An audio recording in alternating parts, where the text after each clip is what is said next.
শীতের দিনে গরম গরম ফিশ ফ্রাই আর লুচি অন্যরকম একটা ভাইব ক্রিয়েট করে। আসসালামু আলাইকুম everyone, welcome to my another new blog. সন্ধ্যার দিকে বন্ধু হুসাইন কল দিয়ে বলল, চল সামুদ্রিক মাছ খেয়ে আসি। যে কথা সেই কাজ, চলে আসলাম গোপালগঞ্জ মেডিকেল কলেজে। এখানে কয়েকটা নতুন দোকান হয়েছে যেখানে বিভিন্ন ধরনের সামুদ্রিক মাছ পাওয়া যায়। আজ আমাদের সাথে আছে বন্ধু হুসাইন এবং ছোট ভাই রাইসান।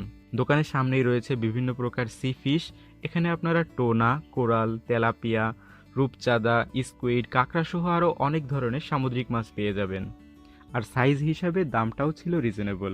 এখানকার মাছগুলো আমার কাছে বেশ ফ্রেশ লেগেছে, কারণ অনেক জায়গায় দেখা যায় মাছ আগে থেকে ম্যারিনেশন করে রাখে, সেক্ষেত্রে মাছ খারাপ হলেও বোঝা যায় না। এখানে সে ব্যাপারটা নাই, মাছ দেখে পছন্দ হলেই তারা রান্নার প্রসেস শুরু করে।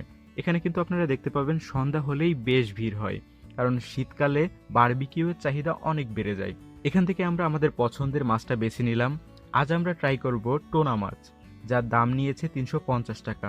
মাছটা আমাদের ফ্রাই করে দিবে, তারপর মাছটা প্রসেসিং এর জন্য নিয়ে যায়। এদিকে মাছ কেটে ধুয়ে রেডি করা হচ্ছিল, তারপর মাছটাকে ডিপ ফ্রাই করা হচ্ছিল। আর হ্যাঁ, মাছের সাথে খাবার জন্য আপনারা এখানে লুচিও পেয়ে যাবেন, যার প্রতি পিস লুচির দাম পড়বে 10 টাকা। কিছুক্ষণ পর আমাদের ফিশ ফ্রাই এবং লুচি হয়ে যায় এবং আমাদের অর্ডারটা চলে আসে। এই ঠান্ডা আবহাওয়ায় গরম গরম ফিশ ফ্রাই আর লুচি দেখতে বেশ লোভনীয় লাগছিল। তারপর আমরা খাওয়া শুরু করি। লুচি দিয়ে টোনা ফিশ খেতে বেশ মজা লাগছিল। আজ প্রথমবারের মতো রাইসান ভাই আমাদের ব্লগে আসলো, ওর কাছেও মাছটা বেশ ভালো লেগেছে। আর এদিকে বন্ধু হুসাইন তো বেশ মজা করেই খাচ্ছিল, আর খেতে খেতে বিশাল সাইজের একটা কাঁটা তার দাঁতে বেঁধে যায়। এবার আমরা হুসাইন ভাইয়ের থেকে খাবারের রিভিউটা নিয়ে নিব। সামুদ্রিক মাছ খাওয়ার অনুভূতি কি বলেন তো? চমৎকার। এই শীতের ভিতরে ঠান্ডার মধ্যে সফট। এখানে আছে আমাদের রাইসান ভাই। খাওয়া শেষ করে আমরা চলে যাই দাদার দোকানে চা খেতে, কারণ দাদার দোকানের চা বেশ জনপ্রিয়। দাদা এখানে দুধ চায়ে বাদাম এবং গুড় ব্যবহার করে, যার কারণে খেতে বেশ মজা লাগে। এখানে দুধ চায়ের সাথে লাল চায়ের বেশ কয়েকটা ভেরিয়েশন পাওয়া যায়, যেমন লেবু চা, পিনিক চা ইত্যাদি। আপনার যদি তীব্র মাথা ব্যথা থাকে, আপনি পিনিক চাটা ট্রাই করতে পারেন।